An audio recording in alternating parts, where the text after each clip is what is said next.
We'll go live in 3, 2, 1. Yo, what's up, everybody? Welcome to episode 12 of Ambiance podcast. Joining me, I have Andres Uribe, representing Soulection, representing Azusa, but most importantly, representing himself. How you living? I'm good, man. It's been a stressful day. I've been running around like crazy. I'm in shorts and Crocs right now. I pulled up to cut some hair here at the office. Cut up my boy Paulito. Shout out to Paulito. Yeah, man, I'm here. Just kind of winding down a little bit, vibing out. The boys up in here. Thanks for coming through, setting up shop here. This is dope. Good to meet you. Yeah, most definitely. And yeah, man, I'm here, man. I'm present. Talk to me. Yeah, definitely. First and foremost, I gotta thank you for inviting me to Soulection HQ. It's real official up in here. But yeah, really, I was really enthusiastic about having you on, just because of what you represent as an individual and what Soulection represents. Because this podcast is all about growth and positivity, and I can't think of another guest or collective that portrays that better in their life than you and Soulection. Yeah. So I have to really say thank you for that. Yeah, man. You're welcome. Yeah, and for those listeners out there that don't know what Soulection is, how would you describe it, and what is your involvement with Soulection? So this is what I tell people, man, all the time when they ask me, like, what is Soulection? I just tell them, look, man, we're just a huge group of rappers, singers, producers, DJs, photographers, and then that just leads to like a creative agency in a sense. Yeah. You know, we provide services for people. And we're just a group of amazing people, man, amazing friends, and we just love to do cool things. A bunch of entrepreneurs. Everyone kind of pitches into the same pot. Yeah. And yeah, man, we just do a lot of cool stuff. That's kind of how I break it down to people. Everywhere I go, I'm just like, look, just to simplify it, creative agency, bunch of amazing people. Whatever you need, we have it. Yeah. That's kind of how I break it down to people. Yeah, straight up, super innovative too. And we're definitely going to talk a lot more about Soulection a little bit later, but first I wanted to get into more about you and what made you the person that you are today. So, man. Shit.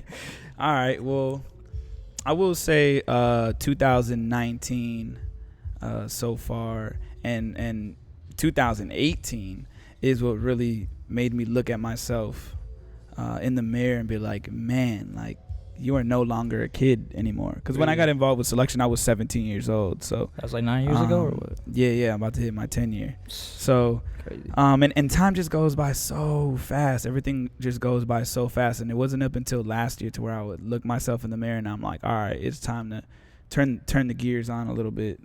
Time to think 10 years from now, because I'm about to hit my 10 year. I'm like, I need to think 10 years ahead now and start plotting and really think, you know, just about the future and who, you know, think about my 30s and where I want to be. My bad, let me turn this down a little bit. No, you good. That bass is kind of knocking. Speaker's knocking. Yeah. I think what's made me who I am is just, man, just learning from people, man. Just paying attention to everything. The way I was brought up, I learned that, like, the way I was brought up, man, was really, it was really ghetto, man. It was really raw. I grew up pretty fast, and I later learned that I had to, like, tone that down, but I didn't necessarily have to change that. Okay. Because being that way, being street smart and being thoughtful and just being really relationship based and human based is what really, like, made me who I am. Okay. But yeah, man, I'm kind of going everywhere right now. But you're fine. Yeah, it's a tough question. It's a tough question that you ask, but just kind of what I've been thinking about lately is just like, man, it's time to turn the gears on. It's time to turn the gears on. I gotta think ahead. Do I want to have kids? What do I want my career to look like? I'm thinking about now, like, how I want to set myself up for the future. Yeah. I recently got an official job within Soulection. Okay. So that's huge. That's big for me. And being able to have that consistent income has allowed me to really sit down and work for Soulection, work on Soulection. What is the vision for Soulection? What is everybody else's vision within Soulection, and how can I help paint that picture? So Yeah, man. Shit, I honestly, I could talk for I could talk forever, man. I can go on forever because these past 2 years have really been really eye opening. Biggest years of growth for you? Yes, definitely.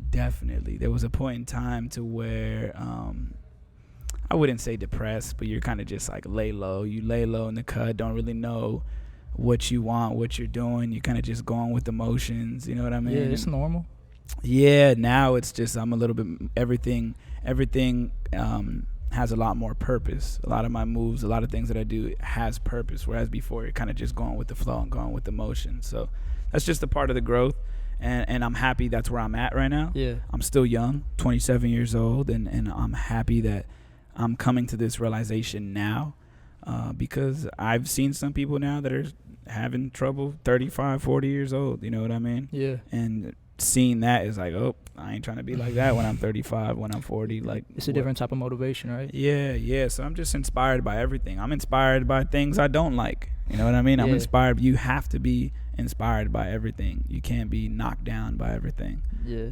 So that's how I feel. And that's definitely a really mature mindset to have too, because especially with all the success that Soulection and has had and that you have, for you to be wanting to think 10 years ahead, a lot of people might be complacent with all the success that you guys have had, but I think one of the things that makes you so relevant and Soulection is the fact that of what you just said, that you're already thinking 10 years ahead of time. Like, not many people are doing that. So I think that's awesome. Yeah. But I want to digress a little bit back to your childhood. So I know you talked about it. It was a little rough, a little ghetto, growing up in Azusa. How was it growing up for you as a child in Azusa? All right. So first of all, it wasn't really rough for me, okay. I will say. But I was always out in the streets. So okay. I was always able to see the rough things. Some of my friends exposed to it. Yeah, I was exposed to everything from guns to drugs to, just being around all that stuff, being around a bunch of hustlers, being around all that stuff at a very, very early age, and being able to control myself in those spaces, being able to be myself in those spaces and not falling victim to whatever everybody else is doing. Right. That's kind of how it was for me. And there was a point in time to where nobody was telling me anything. I had no one to slap me in the wrist. So as I became a teenager, started hustling in high school. My coaches were well aware. Everyone was well aware of what I was doing. The campus was well aware of what I was doing, but it was crazy. I never had anyone to tell me, like, no, that's not what you're supposed to be doing. And then I started getting deeper into it, and I got checked by the hood one time, a couple times. Serving shit, they hop up out the whip, try to tax me. I'm just like, nah, told them, I had just read up too, by the way. Oh, man. I just read up. I didn't give them everything. I'm like, yeah, this is what I got. And that's all you got too. This is what I got. I'll go inside. I'll give it to you, whatever. Anyways, it happened again. But the second time that it happened, I had just gotten called to go inside. And I remember I hop in the car. I had just bagged everything up.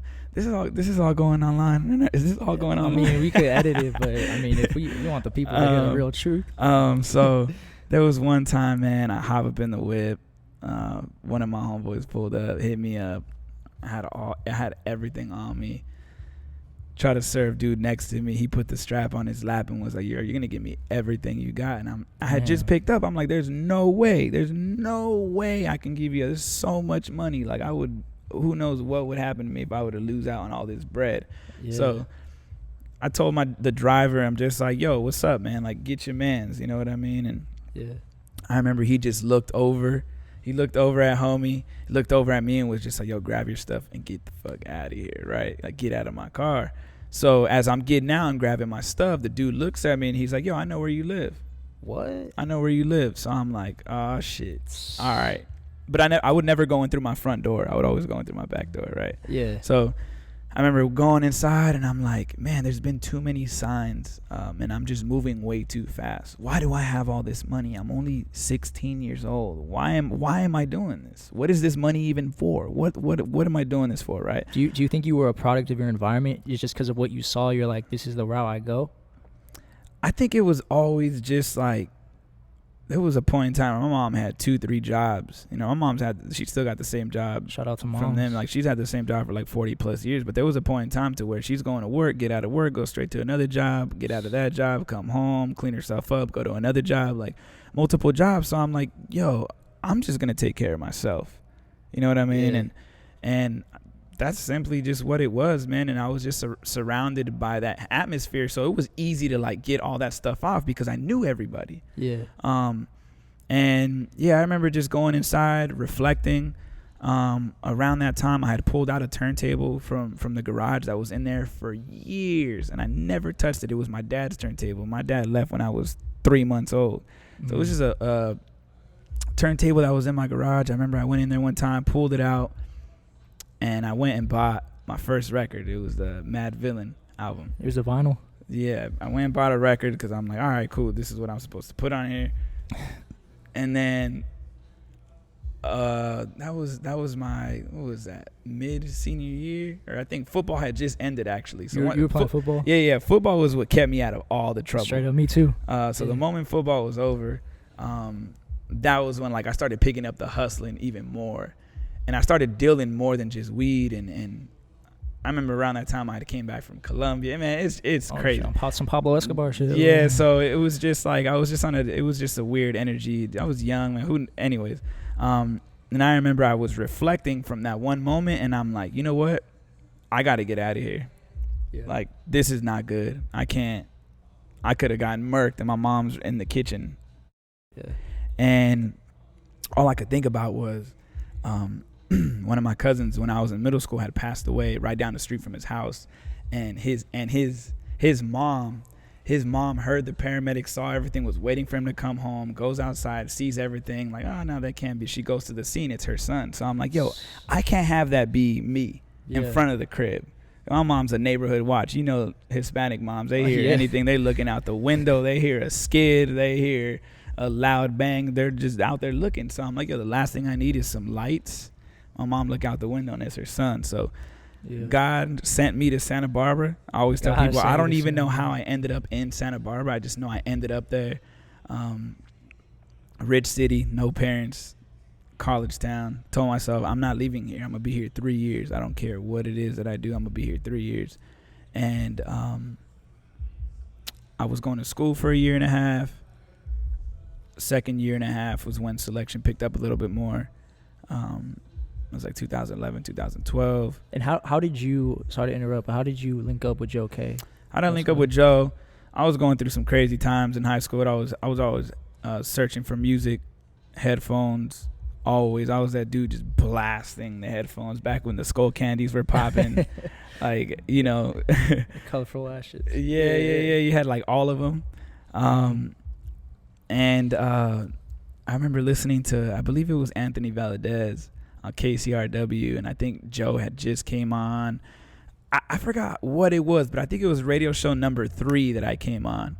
And I just remember downloading the KB app on my Android, and there was literally like 2 buttons. It was like play and like some other random button on there. I remember pushing play, and I heard this, I'm not sure if it's unreleased, I don't know what it is, but it's like this common Mary J. Blige joint.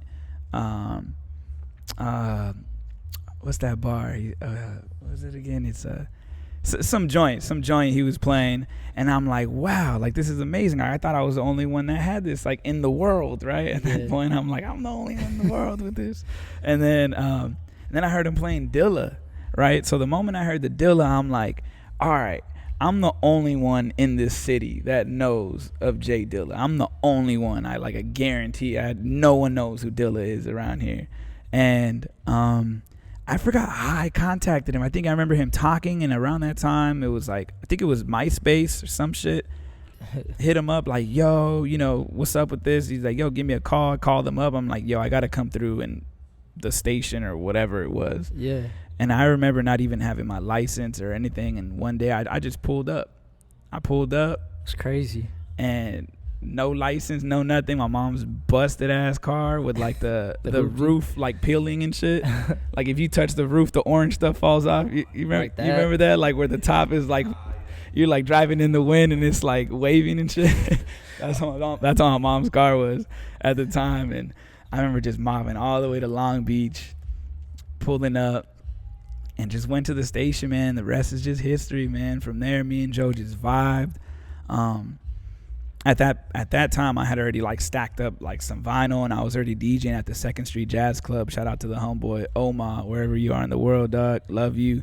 DJ Prime Meridian. These dudes put me on. I was 16 years old DJing, at 16, 17 years old DJing with vinyl at the 2nd Street Jazz Club. I think it's called like Wolf and Crane now. Really? But it's like right down the street. And I had told him like, yeah, man, like I'm DJing this. He's just like, bro, like what are you doing on vinyl? Like there's computers now. Like there's Serato and and that was back when Joe was on turntables. so it was some time ago, it was 2011. And man, from there he's just like, yo, you gotta come back, man, come vibe with us. And then I just started meeting everybody from there, right? Sango, Carmack, Esta, Chronica. The list goes on, man. The list goes on of all the guests that started popping into the station, and man, I just started mobbing everywhere. Man, next thing you know, become residents over at the Crosby. Shout out to the Crosby. That was family, the first residence, right? That was my very first residency ever. How experienced were you at DJing at that time? How experienced was I? I mean, I'm always learning, man. Till this day, I'm always learning. Answer. But I was doing it. You know what I mean? Like, yeah, I was doing it, man. It happen. I was doing it. Me, Andre, and Joe, man. We're the residents, man. We're getting like $50 to like $80 a show each. We're happy as hell getting some money from the DJing. Like, yo, this is tight. Give me my $80. But at that time, I was living in Santa Barbara, so I would get off of work at like 10, 11 p.m. I would hop on the Greyhound, get to LA like 3, 4 in the morning. Shorty would pick me up. Sometimes my mom would pick me up, but for the most part, Shorty was picking me up. We'd come back here. It's like a 2-hour drive too. 2-3 hours. Sleep for a little bit. Be all excited. Go get a little outfit. Drive to Santa Ana. Do the show, and then I would go from the show straight back. Take the Greyhound back to get to work by 10 in the morning. So I would get off the bus, go straight to work. Forever 21. Forever 21. Santa Barbara. Okay. Yeah, and man, that was just like the routine for a while, and I ended up loving just that. Like, I love just like being nonstop, always having something to do. And like, I developed this anxiety and this crazy just like drive. But I mean, you see me when I pull up here, like that's kind of how it was, just man. Running around everywhere. Yeah. And you end up developing like this, like, it turns into a skill, man, really, when you think about it. You learn to like perform under pressure and move around under pressure. You learn to love the pressure. So I think that's what happened. I'm like, yo, I love this. I love doing this, man. And I told myself, like, wait, I still have a year to go here. Like, I'm not moving back home yet. I still have a year to go. So here. you stood true to that? I stood true to that, and I'm so thankful for that, because I ended up, man, there was a point in time where I was like homeless for like a day. Damn. And then I met some dude, and he's just like, yo, like, what are you doing out here? Like, come inside of my house. Ended up living in there. Ended up growing a bunch of weed with a bunch of geeks and shit, and meeting a bunch of amazing people that I'm still friends with till this day. And then once I was ready to come back, I made that move, man. And ever since then, every day is just a learning experience, man. And when did I come back? It's been some time now. I think I came back 2014. 2014. And I want to say that those 3 years that I lived like on my own are kind of like what molded me. Like, they're like, it showed me like who I was, because I would spend a lot of time by myself. You know what I mean? You spend a lot of time by yourself, you really get to know yourself. Yeah, that is true. And I always just carried everything, my childhood, the hustle, the grind, the awareness. I carried all that with me now to this day. And it's kind of how it is for everybody, man. Yeah, it's all a piece of who you are. I'm a big believer too that like your hood and where you're from raises you. Yeah. Too, and you're never gonna like lose that, right? Yeah. But at the same time, you're always growing. And it's tough. I will say this, man. I'm still where I'm at, and it's the hood, but it's not bad where I'm at. But it is a little tough right now. Some hard times right now. A lot of bad stuff happening. A lot of young dudes killing each other and whatnot. And it could be stressful living back in your hometown, man. When you have a lot of friends and people that you used to look up to, on drugs and stuff these days, and like, Sad. I feel like it is very sad, man, and it's tough, and it's made me think, like, man, I feel so obligated to try to help some of these people and some of these friends, and there's times where I still pull up into like the projects or like these apartments, and I'll go, you know, holler at my old families that I used to like hang out with, and you know, it's kind of interesting, man. It's kind of been on my mind, like heavy on my heart lately, because I have a couple friends that are going through it, that are, you know, heroin and things like that, and these are the dudes that I used to look up to. You know what I mean? I'm like, yo, I want to be like this dude when I grow up. Do you ever think too that could have been you? Oh, of course. Yeah. That's why I feel obligated to step in and try to help. And that has been teaching me a lot about myself as well too, because it's like, it's kind of been teaching me like, yo, Andres, you kind of got to let go of some of these things. Yeah. But at the same time, it's like, yo, my heart is so heavy in this, because that could have been me. I see. You know what I mean? You have a closer relationship to that type of feeling. Yeah, man. And it's like, man, I kind of like, I would love to help. I would love to help. So I don't know. I would like to ask other people that question, if they deal with that. Like, if they still do live in their neighborhood and they do have a bunch of friends, or a bunch of people that they grew up with, if they deal with the same thing. Yeah. Because I've been meaning to like ask a couple of people that lately, like, yo, you know, you still, you know, I know a couple of people that still do live in their neighborhoods or went back to their neighborhood and are doing amazing things, and they're prospering and doing their thing. You know what I mean? And Yeah. it's been heavy on my mind lately. No, I agree. And it's interesting to see too, just like from where you're from, so many people go in so many different directions. Sometimes, for me at least, it feels like it makes me question sometimes where I'm at. I see people have families. I have see some people still gangbanging. I have some people going off to college, becoming successful. Yeah. And it's just like, you see all this like on the gram and whatever it is. And it just sometimes makes you question that, like, maybe not you, but for me, like, I'm just like, am I doing the right thing? Is it time for me to make have a family now? Is it time for me to, yeah. you know what I'm saying? Oh, no. So I recently learned that I'm not ready to have a family. I recently learned that, like, I want to say a year ago. Let's say a year ago. Was it something in particular that made you? I was just in something for quite some time. Okay. Learned a lot. Thankful for all the experiences that I learned in that, you know, relationship situation. Right.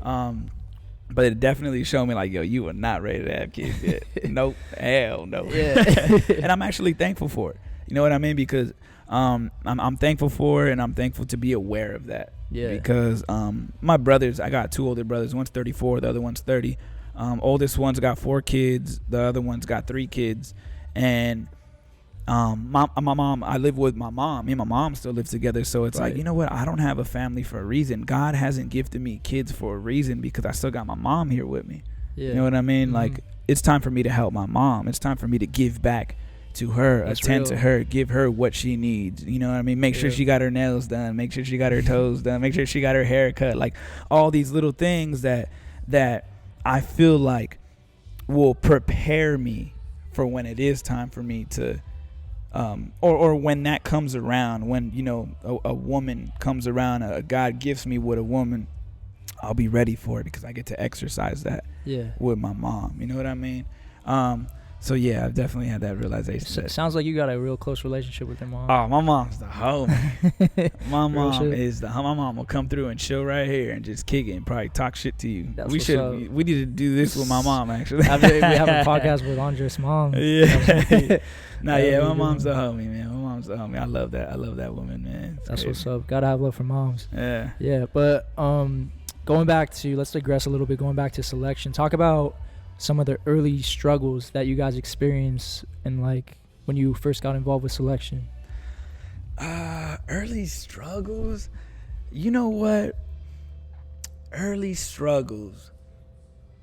I can't even say there was any struggles. Shit, everything just happened so fast, right? Cam, you know, me and Cam were talking about it earlier. He's just like, yo, when I first started pumping all this music, I was just doing it, like putting it out like you just like hotcakes. You know what I mean? Like just giving it out. That's kind of what we were doing. We're just having fun, having these amazing shows. Everything was just progressing. We went from the Crosby, grew out of there to the Echoplex, which is like 500-600 cap. You know what I mean? Then we went from like doing the craziest shows there. And then we just kept progressing, man. You kept progressing, keep progressing. We went from the Echoplex to the Regent, booking amazing talent. You can go down the list from Waldo to Anderson .Paak to Sir, Tiffany Goucher. The list is, it's deep. The list is deep. Smino, you name it, we booked them. So it was all just like struggles at that time. I can't even think of the struggles. There's really no real stress. We be fake stressing. What do you As mean by humans, we dealing with some fake stress. You know like what I we mean? put it on ourselves. Yeah. So, not necessarily struggles, but like trials and tribulations and things that make you grow. Like, you know, we deal with a lot of obstacles now. Yeah. Just now, we're now like, all right, guys, let's buckle down, let's sit down, let's have communion. Let's game plan. Let's plot. You know what I mean? Versus like, because the game is always changing, man. The game is always changing. The music industry is always changing. We went from, I mean, think about it. Soulection comes from the SoundCloud era. Yeah. You know what I mean? To where like a simple repost on SoundCloud at a certain point was taking an artist to another level. That artist was able to tour the world because of a Soulection repost. That's insane. You know what I mean? Yeah. And then it kind of like strayed away from that. Now it's all about Spotify and streaming and so on and so forth. And now it's about other people, these majors or whatever, creating like sub labels or whatever to try to replicate Soulection. Yeah, right? There's a lot of that out there. Because it's Soulection is very cultured. We got a good hold of the people, and you know we're really like community based. We're connected with our fans. We're connected with our people, and I don't even know where this is going, but you know I'm just free flowing, man. I'm just free flowing. You had asked about the struggles. Yeah. So I guess it's not necessarily about the struggles, but more so adapting to the new obstacles that we face. Okay. You know what I mean? Yeah. Overcoming the new obstacles that we face, because the game is always changing. Everything is always changing. So it's like we got to be ahead of it. You know what I mean? We got to be ahead of the game. Yeah. And that's just what Soulection is all about, man. I love it. We're in here every week working, plotting. What can we do? You know what I mean? What can we do with Soulection Records? What can we do with the Sound of Tomorrow Live? What can we do with Soulection Radio? What community stuff can we do? You know, what can we do to help people? What can we do to connect with people? So it's all about just forward thinking, really. Yeah. Forward thinking is what Soulection is all about. Yeah. I think, and correct me if I'm wrong, a big tribute to your guys' success too. And we talked about this on the phone, how timing is such a big thing in your life. You know, things happening organically. I feel like the rise of Soulection and the rise of SoundCloud were pretty similar at the same time. Oh, Do you definitely. think that's like a big tribute to where you helping you guys get to where you're at right now? Yes. SoundCloud? Well, the rise of SoundCloud at the same time Yeah. of the rise of you guys. Yeah, you know? honestly, I feel like Soulection was a big thing for SoundCloud. Like, Oh yeah. we were huge to SoundCloud. Like, True. if people knew of SoundCloud, they kind of knew of Soulection. Yeah. Straight up. They go Like, hand in hand. and I had to learn that myself. Like, people were always telling me, like, oh, they were always tying SoundCloud to Soulection, and vice Yeah. versa. You know what I mean? Mm-hmm. And the radio show as well. Yeah. So. And it's crazy how fast it spread, like you said too, because it's just as easy as somebody like me fucking with you guys and be like, yo, I love their music. Me telling my homie, like, hey, you guys got to listen to these guys' Soulection. And then my other homie telling his homies, and then next thing you know, it spreads like wildfire. Yeah. And I feel like that happened for you guys. Yo, definitely, man. Definitely. And it's always humbling. It is always humbling. And I'm super thankful for those moments that humble me. Traveling the world and seeing it. Yo, you guys about to dip? You chilling? All right. Like, people there's like over 100 people out there with the Soulection tattoo. That's so crazy to me. That is crazy. And there's been times I love people, bro. I'm all about people. The reason why I'm here, honestly, to be real with you, and the reason why I'm this deep in with Soulection is all based off of relationships. Yeah. It has nothing to do with like anything else other than being genuine with people. You know what I mean? And loving up on people. So, you know, I'm always one to like connect with folks, and I'm always, you know, there's been times where I use social media to my advantage and like, yo, you guys send me does anyone have Soulection tattooed on them? Bro, I've gotten so many submissions. People have it tattooed everywhere, and people have their own stories to them. That's crazy. It's so crazy. Yeah. So like, you know, seeing that, I'm like, yo, I'm never gonna stop doing this. Yeah. Because you have a connection to this, and like other people always remind me of why I'm doing what I'm doing. You know what I mean? Yeah. It's so much bigger than like you and what. Oh, and the brand, you know? this is way bigger than me, man. There's millions of people out there, and I'm just glad we're tapped into the muses, man. Music is a beautiful thing, man. You gotta respect it. You gotta know how to maneuver through this like music world properly. Mm-hmm. Because you can abuse of it, and it's crazy out here, man. I don't even know. All I know is if you tune into this, be a good person, man. Be a good person. If you're in the music world, be a good person, man, because it's very easy to take advantage of and to abuse of it, and it's not good. It's not good for the culture, and yeah, don't be an asshole if you're in the music. Wise words from Andre. But man, so I was doing some research the other day, and like BBC did this study where they traced like the earliest form of music back to like 40,000 years ago. And have you ever thought of the fact that like what you guys are doing right now has like never been done in like 40,000 years? Like, have you ever looked at it through that type of perspective before? No. No. How have I looked at it? Let's see. I think in order for me to like catch a gauge of that is like looking at it from stages, looking at people from stages all around the world, different ethnicities, different colors, skins, different looks.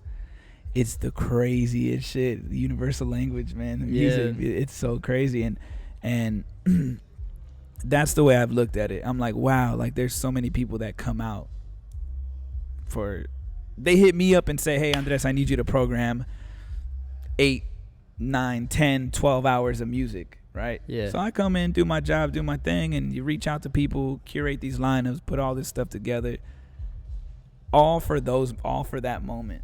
Mm-hmm. You know what I mean? It takes months to prepare for those couple of hours. Yeah. You know, the glory hours where you're just on stage and you're like, wow, all that work that we just put in that took 3 to 6 months of preparing, sometimes even just for 1 hour. Yeah. Sometimes just for 30 minutes. It's kind of relatable to sports, right? Like you practice definitely all week long, and then you got game day on Friday or Saturday. Yeah, so, you know, there's times where I'm up on that stage. Like, I just had a humbling experience in London, man. We just sold the most tickets in London that Soulection's ever moved at the Somerset House. We had I reached out to all my people.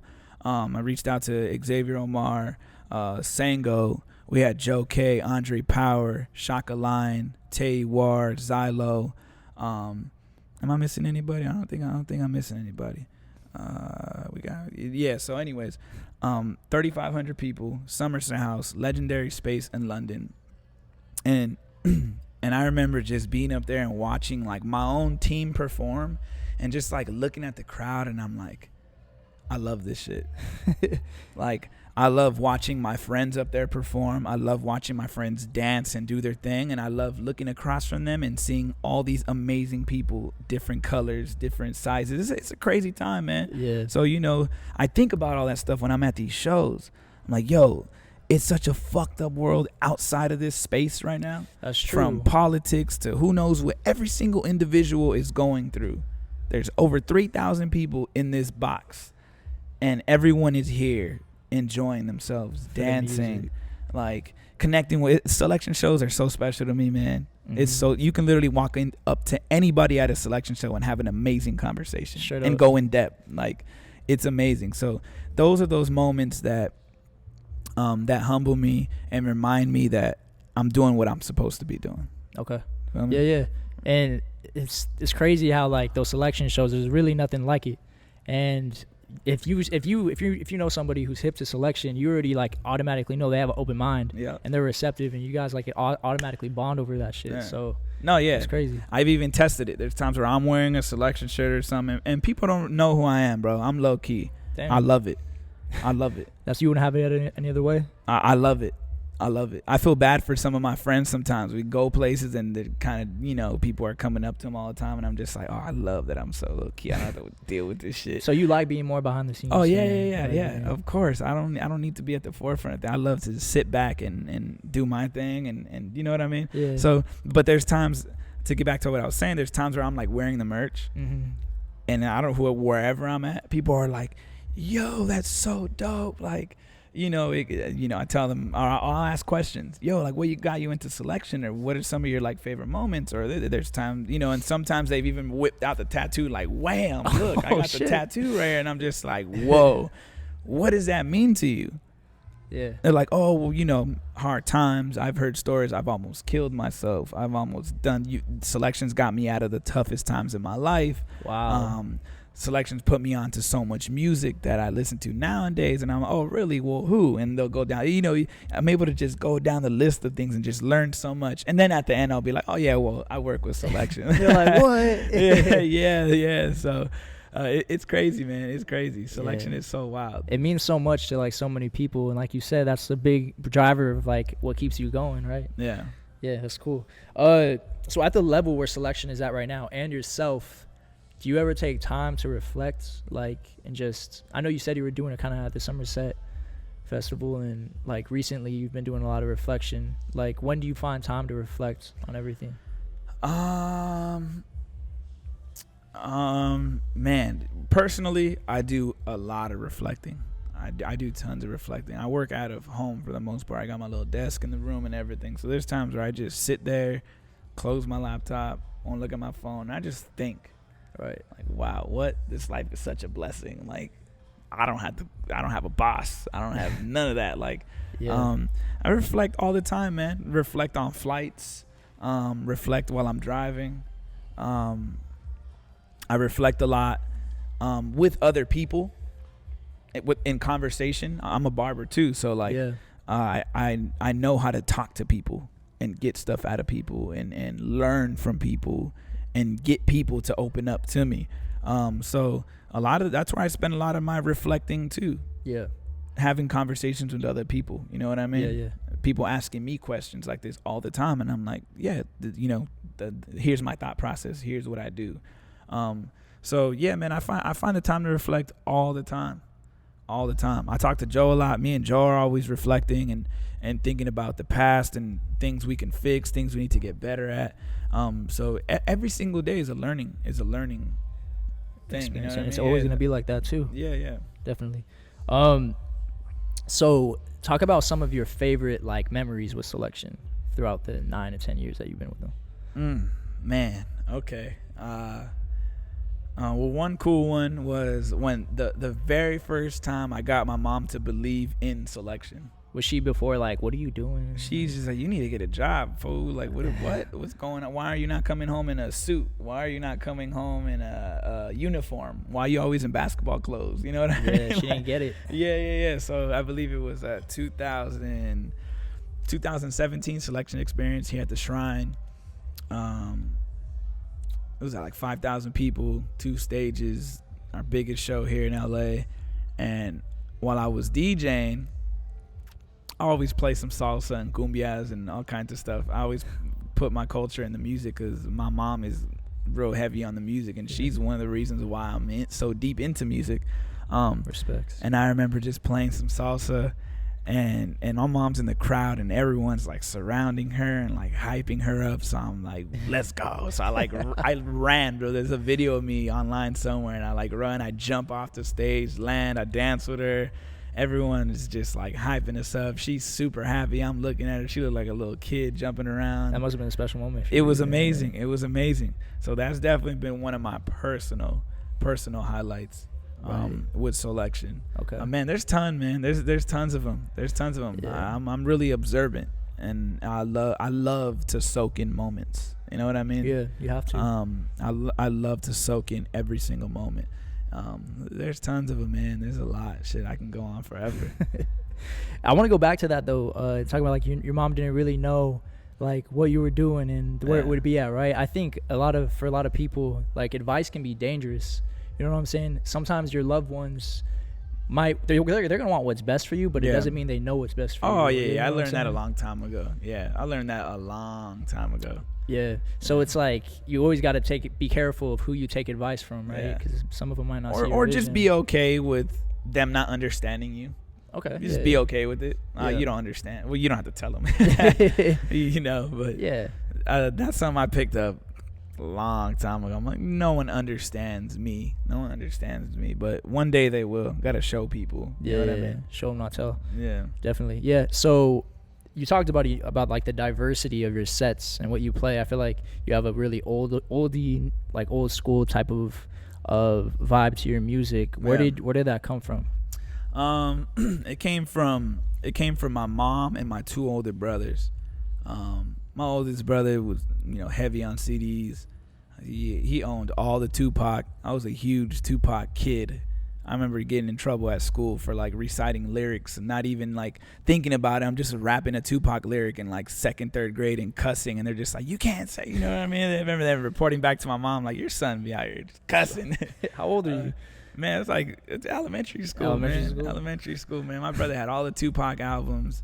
The list goes on. The list goes on of my oldest brother carried a lot of like the hip hop, heavy rap music from Sheik Luke to No Limit Soldier, Snoop, Pac, Biggie, everything, like all the heavy rap stuff. And then my middle brother was more like the like heartbroken boy all the time, or he was always like the lover boy, right? Always had to have a girlfriend, always, didn't know how to be alone.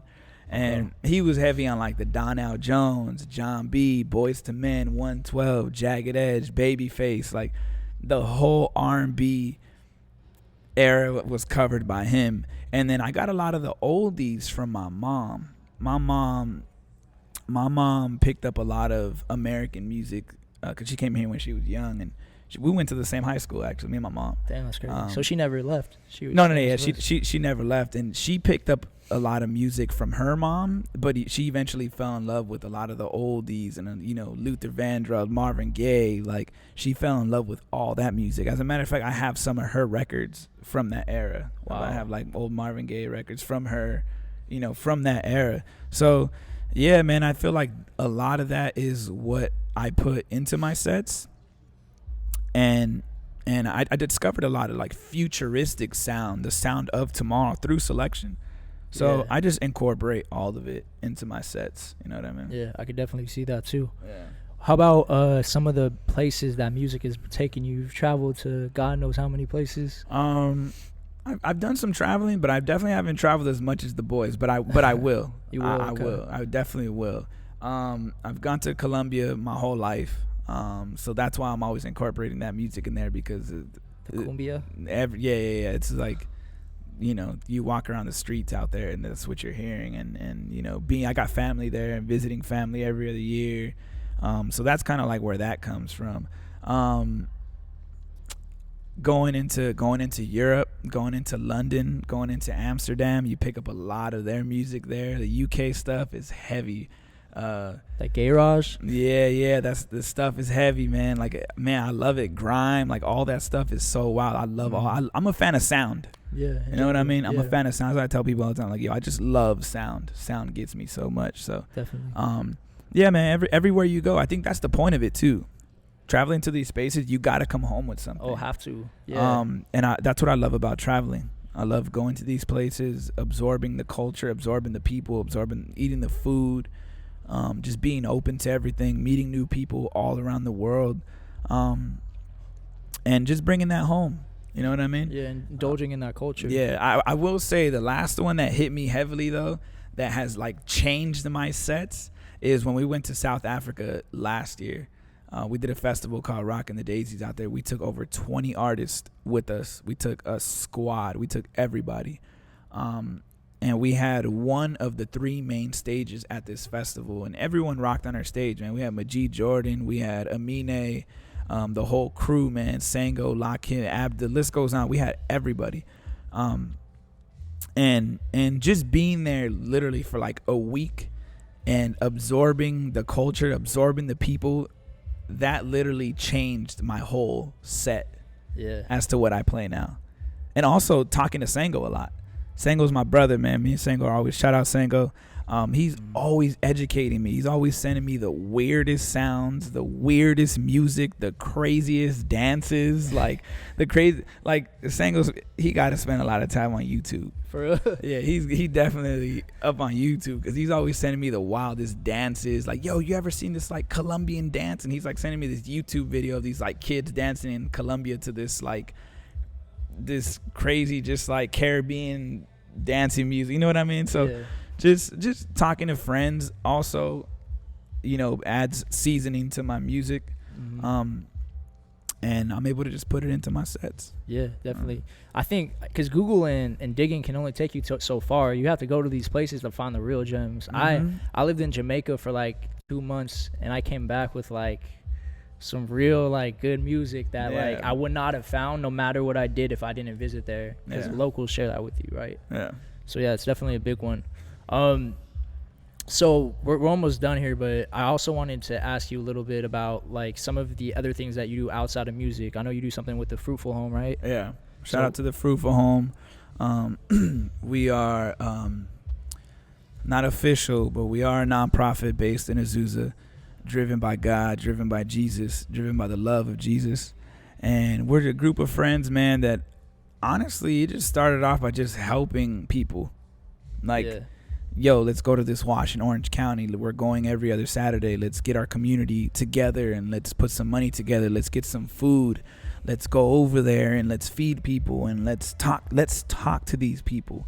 Anyone can go in. Anyone can help, right? Anyone can come in, donate money. Anyone can go and drop off food and drop off clothes or whatever and just leave. But we were dropping off food, dropping off clothes, bringing whatever we can to help and having conversation.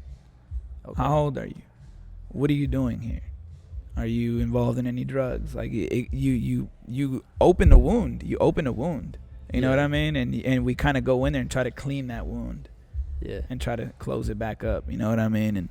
And that we started doing it in Orange County, and then they got hit with like a state of emergency there, like hepatitis C, something wild, and there was all kinds of stuff going on with the city. So the city literally pushed all them out. I don't know where they pushed them, but they ended up loading that whole wash with like piles of sand, so no one builds anything there. Wow, it's kind of crazy. I don't know too much of the details. So once that happened, we're like, you know what, yo, let's tap into our own city. Started going up on the wash in the Azusa canyons, and all within that, we're just doing a bunch of other projects, man. We've done some like Christmas projects where we go to the local school and take gifts for all the kids. We did a Thanksgiving project last year, and we fed like over 50 families, pulled up into like apartment complex and just started knocking on doors and dropping off turkeys, hams, mashed potatoes. Like, man, we're just trying to help people, man. You know what I mean? Yeah, that's what it's all about. It wasn't up until like 6 months to 8 months ago to where we're like, all right, we need to start getting legit, guys. We need to start figuring out how we can make our company legit. So that's kind of what we're in the process of right now, of making it a legit nonprofit. The beauty of it right now is that we have relationships with these other people to where we're able to utilize them as resources, and we're able to like receive funds from people and use like their tax IDs and stuff like that in order for us to go out and do the work. Yeah. But we're in the process of making it an official nonprofit. Shout out to the Fruitful Home. We're located in Azusa, and yeah, man, we're just a group of friends that just love to help people. We come together, we meet, discuss things, you know, and yeah, we'd like to make it global one day, but we're definitely starting in our own city like everybody else should. Yeah. You know what I mean? How can you help the world if you can't help people leave and go do stuff somewhere else, and it's just like, bro, you got to start back home. That's true. That's really true. You know what I mean? Yeah, man. So, yo, you guys come, you know, hop on Instagram, Fruitful Home, follow our page, and yeah. That's how you can find more information. We accept donations. That was my next question. How can we do. Donations? So people, and man, shout out to all my friends, man. I love you guys so much, man. My friends are always helping, man. They're always like, how can I help? Yo, we got this project coming up. Like, can you know, shoot some money? Here it is. And man, I've had friends give up Joe's giving up a good amount of money before. I got people, man, that have given, like, shout out to my homegirl Ashley. She got this idea one time. So all right, so really quick, what we do at Fruitful Home as well is, like, if somebody else has the idea and doesn't know how to execute it, come to us, we'll execute it for you. Right? Really? So one of our homegirls was like, hey, look, I didn't get to have a prom when I was a kid. I had a baby at 15.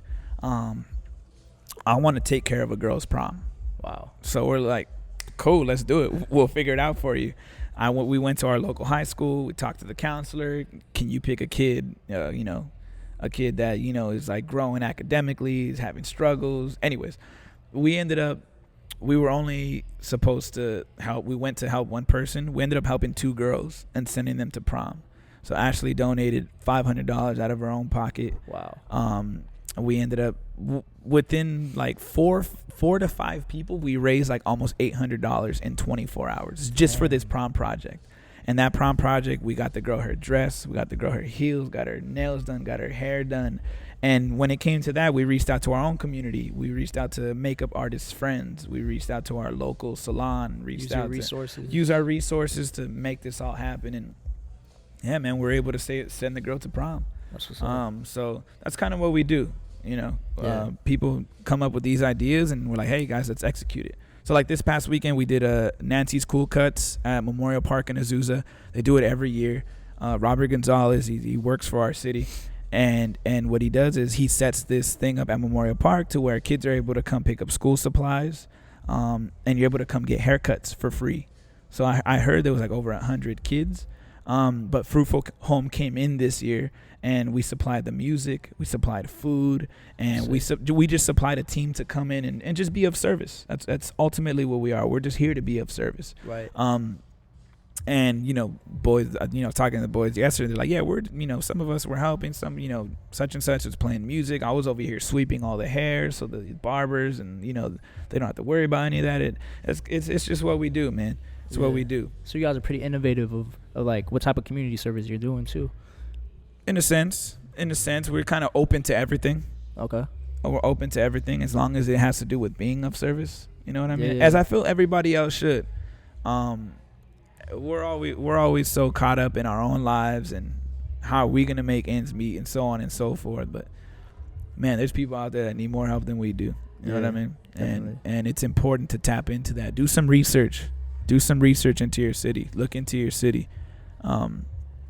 Or look into other nonprofits, or look into other people that are helping people. Yeah. If the only help you can do is funding, hey, somebody else will do the service. Find the right group to give those funds to, and somebody else will go out there and do that service for you. Yeah, and you don't even necessarily need to have money to help. You can participate and volunteer. The more the merrier. Yeah, there's so much you could do. Yeah, and I hope everyone listening takes a look at Fruitful Home and does what they can to help out. Definitely.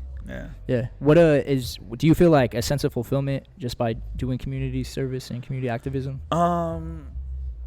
I guess, like, the kind of fulfillment I get from it is how it humbles me. Okay. It is very, very, very important to humble yourself. A lot of people don't know how to humble themselves. A lot of people have to go through a hard time. A lot of people got to get smacked in the face. A lot of people got to lose somebody to humble them. Like, a lot of people got to go through the craziest things, and it doesn't have to be that way. Right. You can humble yourself by, you can humble yourself. So you save yourself from having to be humbled by somebody else. Yeah. So that's kind of why I like to do it, and I feel like God sends me on those missions. So with that being said, when I am sent on those missions, I like to tap into people's spiritualities and see where they're at. Okay. You know what I mean? Yeah. And it's kind of like a spiritual check-in for them, but for myself as well. Yeah. It kind of shows me how tapped into God I am. You know what I mean? Yeah, definitely. And it's just all about just learning about other people, man, learning about yourself, and just showing love. Some people need some love out there. A lot of people need love. Sometimes that's all they need, bro. Yeah. It's just a little bit of love, man. Yeah. And that's the reason why I go out there. I can't speak for everybody else. Everybody gets their own experiences. You know what I mean? Everyone comes back with their own experiences. Everyone always comes back with their own story. Like, yo, well, I spoke to this person and they told me this, and I spoke to this woman and they told me this, and yeah, man, it's just Yeah. hey, we're just here to be of service, man. That's kind of the way I see it. And you never know too what you can get out of it, like just by helping somebody else. Like Yeah. their story's gonna affect you and how it's gonna Definitely. change your life. And we don't get paid for any of that. You don't get paid for any of that. It's all out of love, man. It's all out of love and just trying to help people. You know what I mean? Yeah. People need to find that balance in their life too. Everything ain't got to do with money. You know what I mean? Money's nice. Don't get it twisted. But everything doesn't have to do with money out there, man. A relationship, a great relationship is just as important. You know what I mean? It's currency. So yeah. Yeah, definitely. Switching gears a little bit, there's a lot to look forward to. What's next for Andres and Soulection? What's next for me? I want to start DJing more.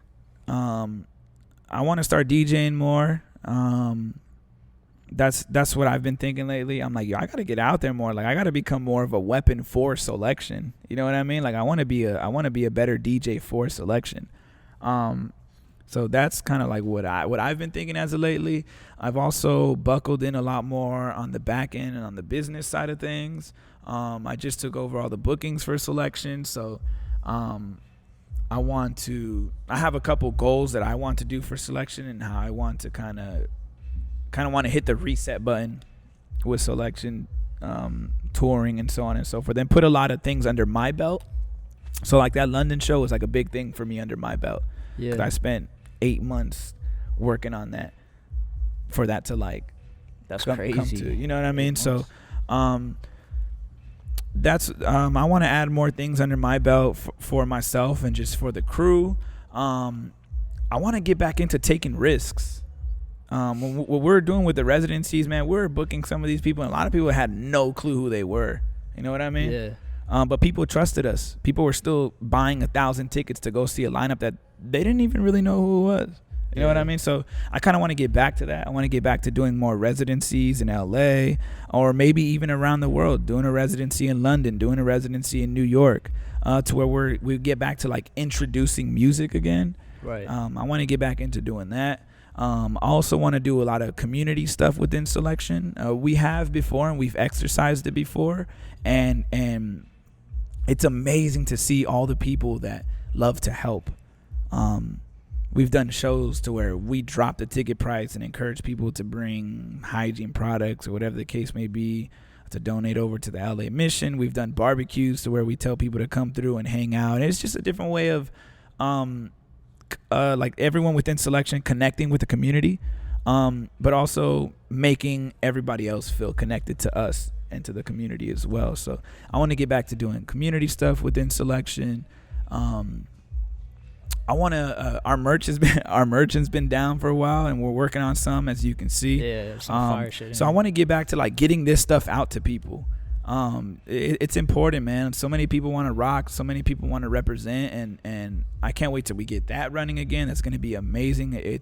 I love seeing people rock our stuff and seeing how much effort and seeing how much energy we put into this merchandise. So I'm looking forward to like having this merch go out. I'm looking forward to Soulection Records, putting music out again, and starting to champion some of these artists that we put music out for, sending them on tour if they need merch or whatever the case may be. I want Soulection to get back to being of service to artists, being of service to music. There's a lot to look forward to, man. I'm really excited. I'm really, really, really excited. We just kind of locked in on our team internally, and we now have like a schedule, and people are now reporting here multiple times a week, and we're having communion now to where we're sitting around and discussing ideas and what can we do for 2020, what can we do for 2021. So I love the momentum. And man, I'm really excited, man. I'm really excited for it. I feel good. It's getting back to, like I said earlier, it's getting back to where I feel like I'm always moving. Yeah, that's right? What you're searching for. There was a point in time to where I was really stagnant. I'm at home. I'm comfortable. I got, you know what I mean? Like, like that? I'm being lazy. Nah, hell no. Hell no. I love to be on the move, man. I love it. It's like you get a rush. I love that adrenaline rush. I love that pressure. You know what I mean? Yeah. And that's what it's getting back to. And I love that. So the fact that I'm feeling that right now, it just feels good. It feels good, and Yeah, man, there's a lot to look forward to. We're gonna build every arm and leg within Soulection, from the record side to the live side, to the merchandise. Just the brand all around. We want to make sure we're attending to people. So that's what I'm really looking forward to close off this year strong, and to 2020 coming in 2020 and beyond. So let's go. Yeah, it's exciting to just hear about it, and your responsibilities are definitely starting to grow. Yeah. But last question: is there any last words that you have? You want any message you want to put out into the world? Happy to see Waldo. What up, boy? Happy to see Waldo here, man. Waldo, man, good dude. Man, I'm just what do I want to tell people? Don't be assholes. I like it. Nah. What would I like to tell people, man? Just be nice. Be a good person. Don't be shady. People, work on your characters out there. Work on being a good person when no one's watching. Because good karma will come to you. God will take care of you if you're a good dude behind closed doors. And yeah, man, do what you love, people. Do what you love. There's something you love to do. You have all the tools to do so. Go out and get that. You take advantage of the internet. The internet is a very, very powerful tool. It could be whatever. Do whatever you love. If you love drawing, if you love running, if you love doing whatever, go out and do that, and make those sacrifices, take those risks. You'll live a happy life that way, man. You'll live a happy life. You won't be tied into anything or anyone. So yeah, man, do what you love. Don't be afraid. Or you know what? You should be a little afraid. That's the fun part. You got to get comfortable being uncomfortable. Yeah, right? You got to be a little afraid. If you're a little afraid, you're doing something right. So I love that. Enjoy yourselves out there. Learn to disconnect from the internet world. Learn to disconnect from that. Make sure you balance that out in your life.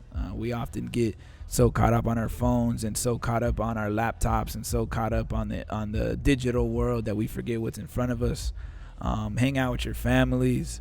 And yeah, disconnect to reconnect. That's kind of what I say. There's times where I just put the phone down. I'm closing all this. I don't feel guilty for nothing. I'm not going to answer no one's calls. I'm not going to answer no one's text messages for like a day. Yeah, leave me alone. You know what I mean? Yeah. Don't be afraid to do that. Disconnect, and just come right back. Stay active. Get some exercise, people. You got to get some exercise. You got to sweat. You got to detox. A lot of the times, that's all we need, man. Mental health is a whole other conversation. But yeah. I will say, if you're out there listening, get some exercise, man. Sweat.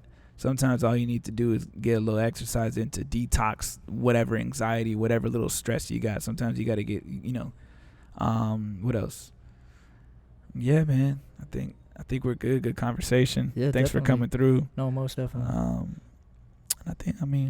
You got any more questions? Nah, you pretty much said it. That was you wise as hell. I Yeah. didn't realize that, but yeah, man, that's gonna wrap it up. And shit, I appreciate it so much. You have no idea how much it means to me that you did this. And yeah, man, that's a wrap. Appreciate it. For sure. Yep.